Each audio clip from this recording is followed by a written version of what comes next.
সমস্ত প্রশংসা ও সমস্ত গুণগান শ্রী মহান আল্লাহ সুবহানাহু ওয়া তাআলার জন্যই, যিনি আমাদের খুতবার পূর্বে মসজিদে উপস্থিত করেছেন।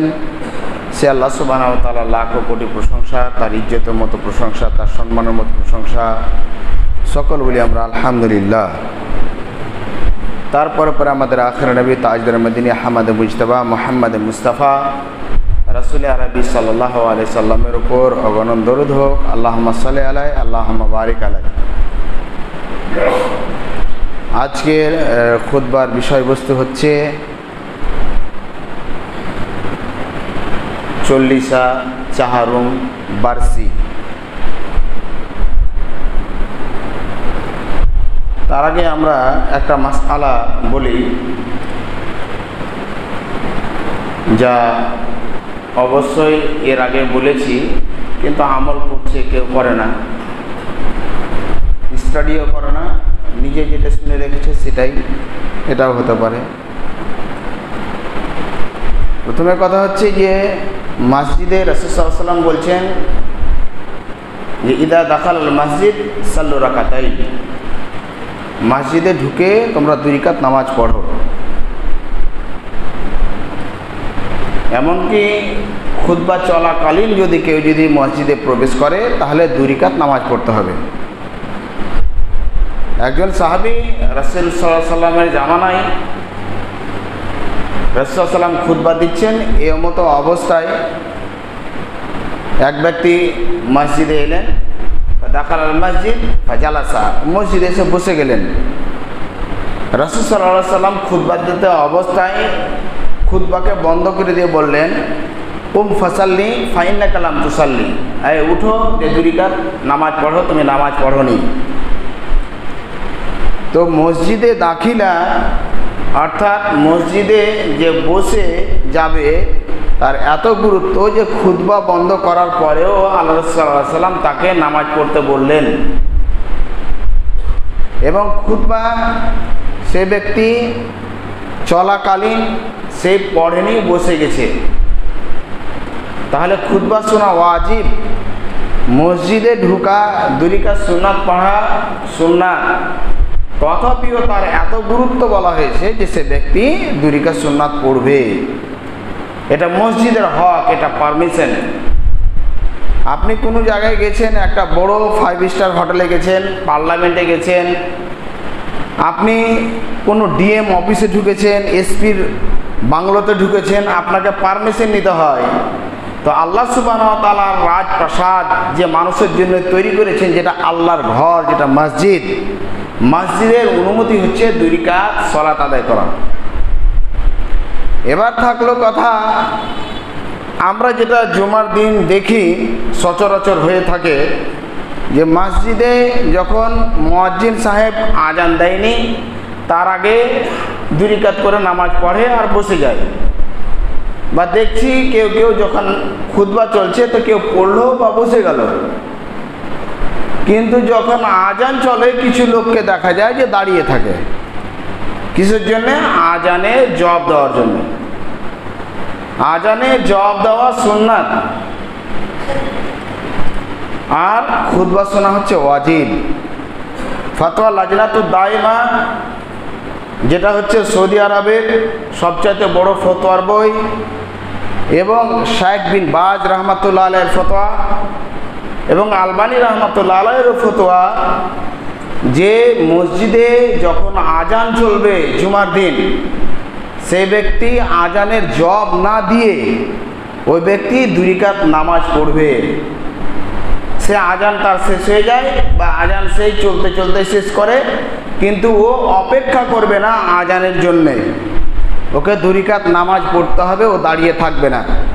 কেন? তার সুন্নাত আদায় করতে গিয়ে তার ওয়াজিব তার হয়ে যাবে।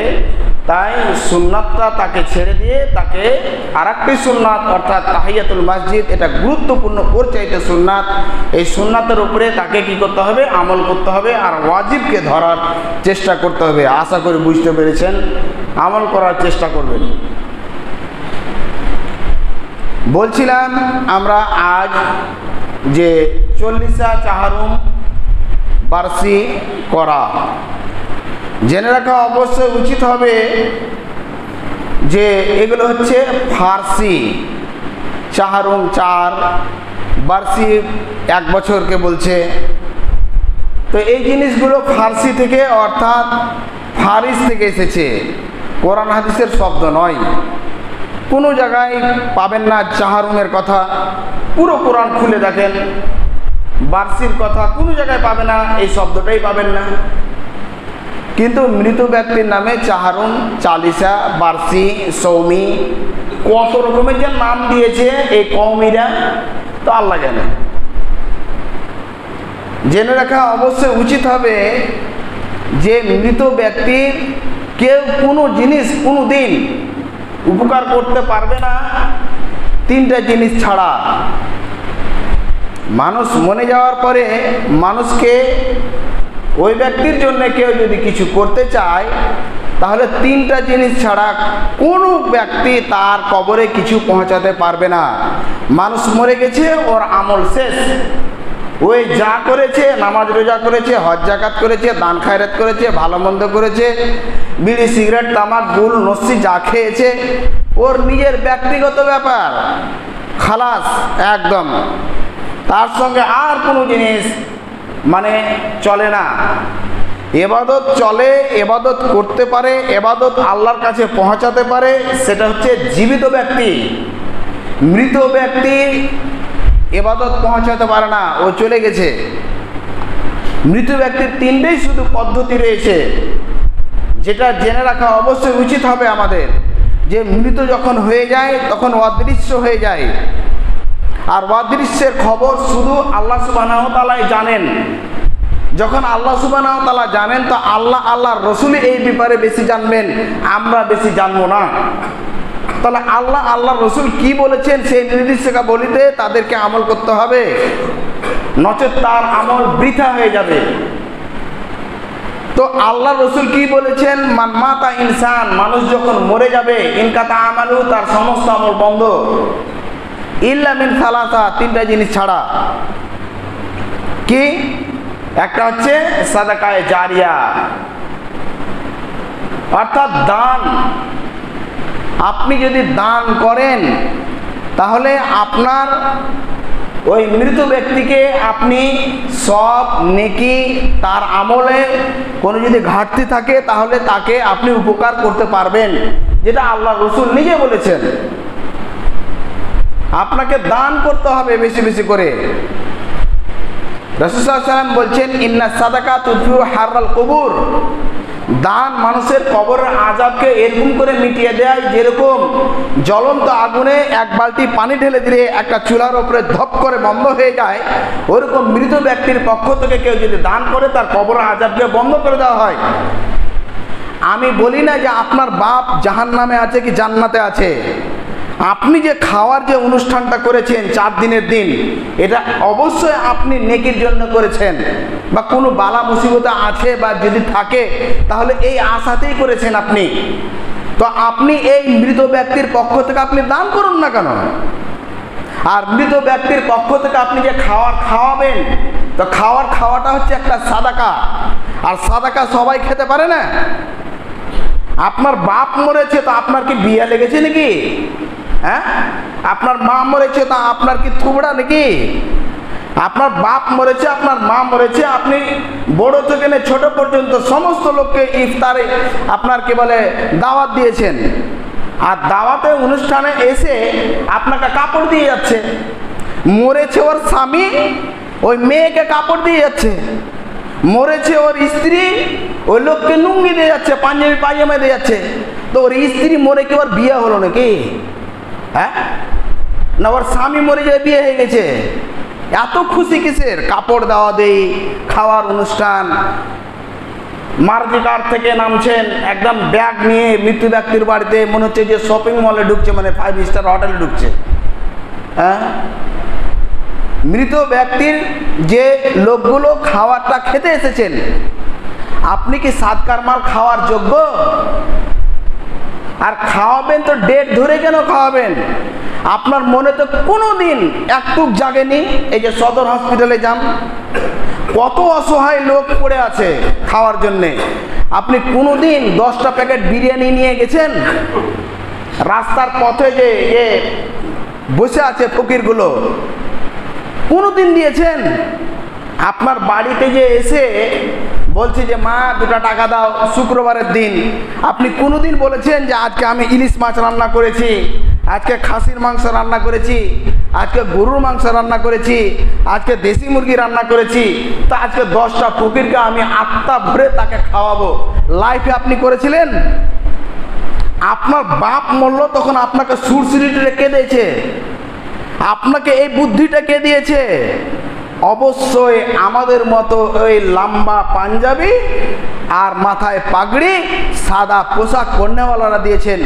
আপনাকে আল্লাহর কসম খেয়ে বলছি, শুধু পেট চালাবার জন্য করেছে আর এই সিট বাঁচাবার জন্য বলেছে। আপনাকে বলছি, কেন? আপনি মাদ্রাসার ক্যাশিয়ার, মসজিদের ক্যাশিয়ার, আপনি সেক্রেটারি, আপনি সভাপতি, আপনি সর্দার, আপনি লায়েক, আপনি মেম্বার। আপনার বাপ মরেছে আর আপনি যদি আমাকে জিজ্ঞাসা করতে এসেছেন আর আপনার বাপের ব্যাপারে যদি আমি উল্টা বলি, তাহলে তো আমার সিট কিন্তু যাওয়ার কিন্তু খুব খাতরা আছে। জেনে রাখা অবশ্যই উচিত হবে। এরকম করে অনুষ্ঠান করে আপনার বাপকে কেউ জান্নাতে ভরতে পারবে না, 1 টাকাও সওয়াব হবে না, আর এটা হচ্ছে বিদআত। আর আপনি এই যে এই আকীদা, একটা হচ্ছে আমলগত বিদআত, একটা হচ্ছে আকীদাগত বিদআত। আমলগত বিদআত, ধরেন আপনি যে রাফাদাইন করলেন না, ধরেন আপনি নাভির নিচে কাপড় হাত বাঁধলেন, ধরেন আপনি জোরে আমিন বললেন না, তাই বলে আপনাকে সরাসরি বলা যাবে না যে আপনার নামাজ কবুল হয়নি। এটা আমলগত বিদআত।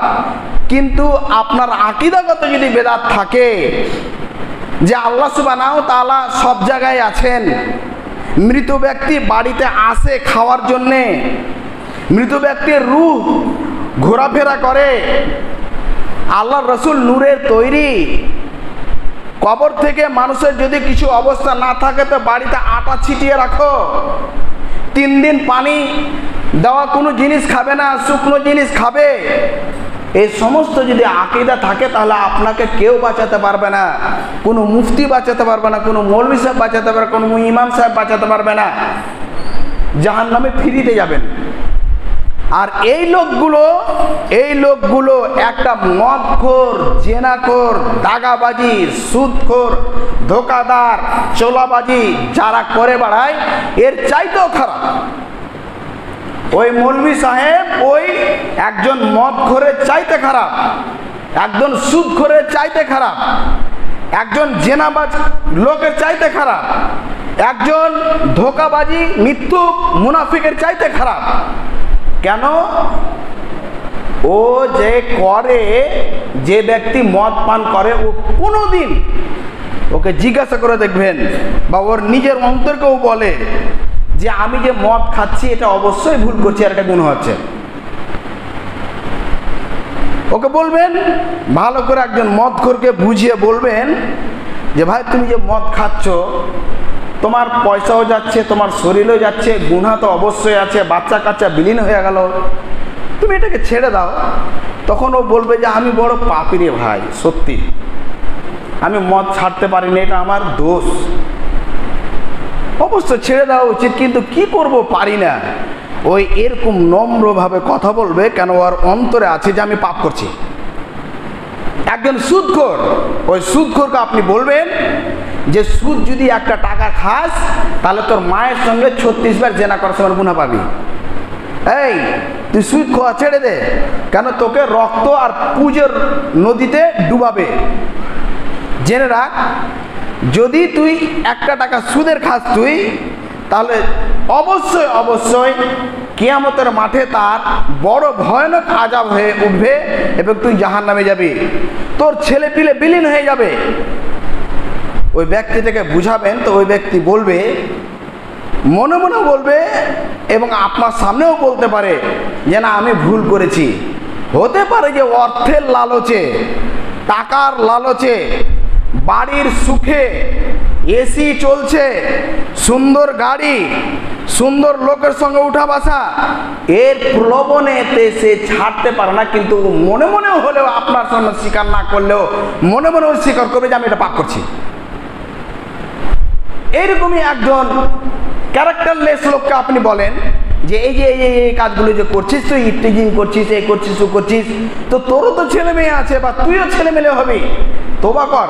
তো সে ব্যক্তিও বলবে যে অবশ্যই ছেড়ে দেবো, বা মনে মনেও স্বীকার করবে।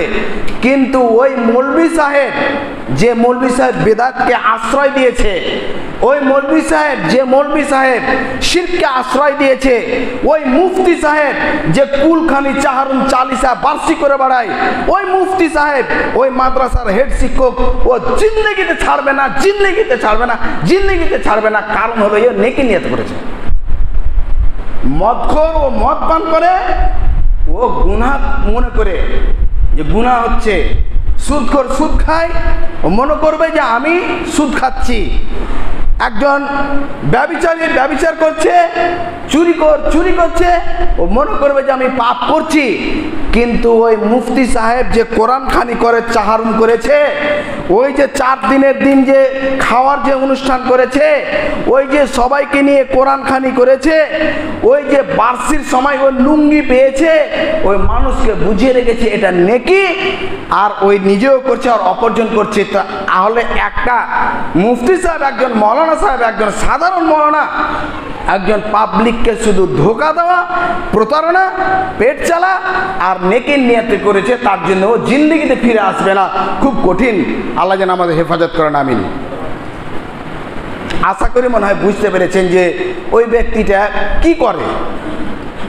আপনাকে বলছি, ওয়াল্লাহ আপনাকে বলছি, সত্যি বলছি আপনাকে, যে আপনি যদি আপনার বাবার খাওয়ান, তাহলে জেনে রাখতে হবে, বুখারীর একটা হাদিস এসেছে, যে ব্যক্তি মৃত্যুর পক্ষ থেকে খাওয়াবে কোনো ডেট মেনশন করার পরে, তাহলে সেই ব্যক্তিকে তার কবরে আযাব দেওয়া হবে। এবার আপনি কি চান যে আপনার বাবার কবরে আযাব হোক? বলেন, আপনি চান না, তাহলে আপনি করবেন কেন? করছেন কেন? খালি সামি আল্লাহু লিমান হামিদা হাত উঠিয়ে দিলেন, জোরে করে আপনি চিৎকার করে মসজিদকে হল্লো মাচিয়ে দিয়ে আমিন করে দিলেন, পায়ে পা না আপনার শুধু আঙ্গুলে আঙ্গুল লাগিয়ে দিলেন, আর আপনি বলে দিলেন যে আমি আহলে হাদিস। মিঠা মিঠা হাফ হাফ কড়া কড়া থুতু, যেটা আপনার মনে এলো ওটা আপনি করে নিলেন, আর যেটা আপনার বিপদে হয়ে গেল তখন আপনি করবেন না, আপনার স্বার্থে যখন হয়ে গেল। আরে বাবা, দ্বিতীয় অপশন আছে, আওলাদুন সালেহ, নেককার, পরেজগার। যদি ছেলে ছেড়ে যায়, তাহলে সেই ব্যক্তি তার ছেলের যা আমল করেছে সে ব্যক্তি পাবে। যেরকম আপনি যদি কোরআন তেলাওয়াত করেন, নর্মালভাবে আপনার বাপ পাবে। আপনি কুরবানি করেন, আপনি নর্মালভাবে আপনার বাপ পাবে। আপনি ইফতারি করান, নর্মালভাবে আপনার বাপ পাবে। আপনি ইফতারি পার্টি দিচ্ছেন আপনার বাপের নামে, তো ইফতারি পার্টিতে যারা এসেছে ওগুলো কি খেতে পাবে? আপনি যে কুরবানি করলেন, ও কুরবানির মাংসটা আপনি যে দিলেন, তো সবাই খেতে পাবে? আপনি নেককার, পরেজগার, মুত্তাকি হয়ে যান, আপনার বাপ মায়ের অটোমেটিক আপনি পেতে থাকবেন, আর নেকি চলতেই থাকবে। এটাই হচ্ছে দুটো অপশন। আর তৃতীয় অপশন হচ্ছে এই যে ইলমান নাফে, কি আপনি শিক্ষা দান করলেন কাউকে, ও আবার কেউ কাউকে করলো। যেরকম আমি হাদিস পড়েছি একজন শায়েখের কাছে, উনি কাউরির কাছে পড়েছেন, উনি আবার কাউরির কাছে পড়েছেন। যতগুলো নেকি হচ্ছে বা বলেছেন, সমস্ত নেকি যেখান থেকে আসছে একদম চেন সহকারে, একদম গোল্ড চেন, একদম চলে যাচ্ছে সাদকায়ে জারিয়া, একদম চলতেই থাকবে। আপনি শিক্ষা দান করবেন না, আপনার ছেলে মেয়েকে শিখাবেন না, আপনার নিজের ছেলে মেয়েকে নেককার পরেজগার করবেন না, আর কিছুগুলো লোককে আপনি ডেকে নিয়ে এসে খালি কোরআন খতম করে খাইয়ে বা দোয়া করিয়ে, দুয়ার মাহফিলে শুধু বিনিময় নিয়ে ও দোয়া করলো আর খেয়ে গেল, এটা বিনিময় তো, আর কি হয়ে যাবে জান্নাত? হবে না। আপনাকে আমি অনুরোধ রাখবো, আপনি এখান থেকে ফিরে আসুন। আল্লাহ যেন তৌফিক দান করেন, আমিন।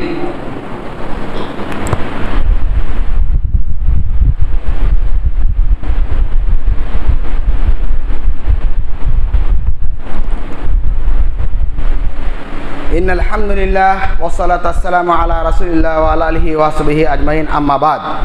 বলছিলাম যে নিজের পরিবারকে ঠিক করে রাখেন। আজ দেখেন টাকা পয়সা অনেক কামাচ্ছে, টাকা কামিয়েছে কিন্তু তার বাড়িতে শান্তি নেই। কোন সময় ছেলের বিপদ, কোন সময় ব্যবসায় লস, কোন সময় ছেলে মেয়ে অসুস্থ, নিজেও অসুস্থ, গাড়ি অ্যাক্সিডেন্ট হয়ে গেল, পয়সা মেরে দিল, শুধু এরকম আর এরকম। বাড়িতে অশান্তি আর অশান্তি, শুধু দুটা কারণ। এর মূল হচ্ছে দুটা কারণ। আপনি দুটা কারণ আপনি সেই ঠিক করেন, আপনার বাড়িতে শান্তি ফিরে আসবে ইনশাআল্লাহ। এটা আল্লাহ রসুলের বিধান এবং ডিসিশন। নাম্বার 1, হয়তো আল্লাহ সুবহানাহু ওয়া তাআলা আপনাকে পরীক্ষা করছে, আর নচেত আল্লাহ সুবহানাহু ওয়া তাআলা আপনাকে যে মুসিবতে রেখেছে এটা আপনার বাড়িতে বরকত নাই। তাই বরকত নাই, তার কারণ কি? আপনি শরীয়ত মোতাবেক চলছেন না। যেরকম আল্লাহ সুবহানাহু ওয়া তাআলার যার বাড়িতে নাম হবে না সে বাড়িতে বরকত হবে না। আল্লাহ সুবহানাহু ওয়া তাআলার নামের এত বরকত রয়েছে যে আপনার একটা পশু, হালাল পশু, ধরেন যে আপনি একটা গরু জবাই করছেন, আপনি যদি বলছেন যে কালিমা কি জয়, আপনার জন্য ওই পশু, হালাল পশুটাও হারাম হয়ে যাবে। পীর বাবা কি জয়, খাজা মাইনুদ্দিন চিশতির নামে দিলাম, আজমিরি সাহেবের নামে দিলাম, তেনা বাবার নামে দিলাম, ন্যাংটা বাবার নামে দিলাম, কচ্ছপ বাবার নামে দিলাম, গাধা বাবার নামে দিলাম, ডালিম বাবার নামে দিলাম, যেই বাবার দেন, আপনার আল্লাহর নামে যদি না দেন ওই হালাল পশু হওয়া সত্ত্বেও হারাম হবে। আল্লাহর নামের এত বড় বরকত, আপনি যদি বলেন বিসমিল্লাহ আল্লাহু আকবার, তাহলে আপনার ওই পশুটা মানে হালাল হয়ে গেল। আর আল্লাহর এটাই হচ্ছে বরকত, এটাই হচ্ছে বরকত। আপনি যখন বাড়িতে ঢুকবেন, আপনি আল্লাহর নাম নেননি, আপনি বাড়িতে ঢুকে সর্বপ্রথম বলবেন আসসালামু আলাইকুম। সালাম হচ্ছে আল্লাহ সুবহানাহু ওয়া তাআলার নাম। যখনই আপনি সালাম দিয়ে ঢুকলেন, তখন সেই বাড়ি থেকে শয়তান বিতাড়িত করে দেওয়া হয়, শয়তান আর আশ্রয় পায় না। সালামটা হচ্ছে একটা দোয়া, সালাম হচ্ছে একটা দোয়া। আর দুয়ার হক সর্বপ্রথম আপনার যেটা হক, আপনার ছেলে মেয়ে আপনার কাছেই পাবে। আপনি আপনার ছেলের জন্য উসামা টিনে ভর্তি করেছেন, মাত্র ভর্তি ফি আপনার হচ্ছে 70,000 টাকা, ডন বক্সে ভর্তি করেছেন 90,000 টাকা, আর এই যে সবুজে বুঝে ভরেছেন 50,000 টাকা। কিন্তু আপনি আপনার ছেলের জন্য প্রতিষ্ঠিত হওয়ার জন্য আপনি এত টাকা খরচা করেছেন, কিন্তু আপনার ছেলেকে আপনি দোয়া দিচ্ছেন না, মৌলভী সাহেবের কাছে গিয়ে বলছেন যে দোয়া করে দেন, অথচ আপনার বাড়িতে আপনি শয়তান পুষছেন। আপনি যদি বলেন আসসালামু আলাইকুম, তাহলে আল্লাহর নামের বরকতে আল্লাহ সুবহানাহু ওয়া তাআলা বলছেন যে তোমাদের উপরে শান্তির ধারা বর্ষিত হোক। আল্লাহ আপনি সালামকে নিয়ে শান্তির ধারা বললেন। আর রাসূল সাল্লাল্লাহু আলাইহি ওয়াসাল্লাম বলছেন যে যেই ব্যক্তি সালাম দিল না, ওই বাড়িতে আল্লাহ সুবহানাহু ওয়া তাআলা বলেন যে শয়তান তুমি থেকে যাও। শয়তানরা বলছে যে তোমরা এই বাড়িতে থাকো, তোমরা এই বাড়িতে খাও, তোমরা এই বাড়িতে ঘুমাও। যে বাড়িতে শয়তান থাকবে, যেই বাড়িতে শয়তান চলাফেরা করবে, যে বাড়িতে শয়তান খাবে, সেই বাড়িতে শয়তানের আশ্রয়। আপনার ওই বাড়িতে কি করে বরকত হতে পারে? আপনার ছেলে যখন খাবে, তখন আপনার ছেলে আপনি নিয়ে দিয়েছেন আপনি খাবার, আর ও বাম হাতে খাচ্ছে, আপনার কোনো ব্যাপারই নয়। আরে আপনার ছেলে তো কি, আপনি তো নিজেই, আপনি স্কুল থেকে এলেন, ব্যবসা থেকে এলেন, ডিউটি থেকে এলেন, অফিস থেকে এলেন, বউকে বললেন ফ্রেশ হয়ে আসছি, 1 কাপ চা দাও, গ্রিন টিটা দিও ভাই। আজকে গ্রিন টিটা খাওয়ার ইচ্ছা করেছিল অফিসে, আপনার স্ত্রী আপনাকে গ্রিন টি দিল, আর আপনি রিমোটটা জ্বালিয়ে দেওয়ার পরে আপনার জানালাটা খুলে দিয়ে হাওয়া আসছে, আর বাম হাতে খাচ্ছেন। যে হাতে বাম হাতে খায় সে হাতে শয়তান খায়। আপনি বিসমিল্লাহ বলেন, এখানে আপনাকে তো আপনার নিজের টাকা, এটা কি আল্লাহর টাকা? আপনি তো কামাচ্ছেন না, এটা আল্লাহ টাকা কি করে হতে পারে? আপনি তো নিজে পরিশ্রম করেছেন, এটা আপনার ধারণা। আপনার 70,000 টাকা বেতন, আপনি উকিলি করেন, হাজার হাজার টাকা কামান পরিশ্রমে, আপনার ব্রেনটে আপনি মানুষকে মানে বুঝিয়ে কাজ করে নিতে পারেন, এটা আল্লাহ টাকা কি করে হতে পারে? আপনি বাম হাতে খাবেন আর ডান হাতে খান, কোনো ব্যাপার তো নাই। ওই চায়ে শয়তান খাই, এটাই ঠিক। আপনার স্ত্রী এই ফুটফুটে সন্তান, আপনি যে আকিকাতে যে আপনি অনুষ্ঠান করেছিলেন, একটা ট্র্যাডিশনাল শুরু হয়ে গেছে। সুন্নাতে অর্থাৎ মুসলমানিতে যখন অনুষ্ঠান হয় না বলে দিয়েছে, তখন আকিকা শুরু করেছে। একটা ওর মেয়ে হয়েছে, তো ওই মেয়েটার জন্য 2টা গরু নিয়ে এসছে আর একটা খাচ্ছি, মানে একটার সঙ্গে 2টা ফ্রি। বলছে এটা মৌলানা সাহেব, এটা আমরা আকিকা দিলাম আর এই 2টা আমরা ফাও, মানে পাবলিককে খাওয়ার জন্যে। আর বড় পার্টি তো কি করব, কাকে দিব না দিব, 200 লোকের ওপরে লোক হবে। আপনার ওই মেয়েটার জন্য একটা বিদাত দিয়ে শুরু করলেন, এই করতে করতে এত একটা বেদাত শুরু হবে, দেখবেন এটা একটা কিছুদিন পরে 10 বছর পরে দেখবেন, আপনাকে বলে দিলাম, আজকে ডেটটা লিখেলেন 5 তারিখ জুলাই মাসের, 10 বছর পর দেখবেন এটা একটা বেদাত শুরু হয়ে গেছে। মানে আকিকার সময় অনুষ্ঠান করে খাওয়াতে হয় বিয়ের মতো। আর টাকা তো যত কিয়ামত আগে আসবে তত টাকা হবে। তো আপনার ওই ফুটফুটে সন্তানটাকে আপনি ভালো রাখার জন্য আকিকা দিলেন, এবং আকিকার জন্য সমস্ত লোককে ডেকে দোয়া নিচ্ছেন। আর আপনার স্ত্রী যখন দুধ খাওয়াচ্ছে, আপনার স্ত্রীর সঙ্গে শয়তান খাচ্ছে, আপনার ছেলে খাচ্ছে, আপনার শয়তান খাচ্ছে। কেন? আপনার স্ত্রী বিসমিল্লাহ বলেনি। আপনি দেখতে পান চেয়ে না পান, আর আপনার স্ত্রী দেখতে পান চেয়ে না পান, আল্লাহ রসুল বলেছেন শয়তান পান করে মানে পান করছে মানে করছে। যদি আপনি এর উপর বিশ্বাস যদি না রাখেন, তাহলে আপনার ঈমান নেই। তাহলে আপনার ছেলে শয়তান খাচ্ছে সঙ্গে, আপনি নিজে শয়তানের সঙ্গে খাচ্ছেন, আপনার বাড়িতে শয়তান বসে আছে, আপনার পায়খানাতে শয়তান বসে আছে, আপনার ঘরে শয়তান বসে আছে, তাহলে আপনার বাড়িতে কি করে বরকত হতে পারে? আপনি নেককার, পরেজগার, মুত্তাকি বানান, আপনার ছেলেকে আপনি ছেড়ে যান, আপনি নিজে আমল করেন, আপনি যতটুকু নিয়ে যাবেন যাবেন, আপনার ছেলে মেয়ের আমলে আপনার কবরে যাবে ইনশাআল্লাহ। এই 40 চাহারুমা বার্ষি করতে গিয়েন না, আপনাকে জাহান্নাম ফ্রি পাবেন আপনি, এটা বিশ্বাস রাখিয়েন। না হলে কাল কিয়ামতের মাঠে আপনাকে দেখে আমরা হাসবো।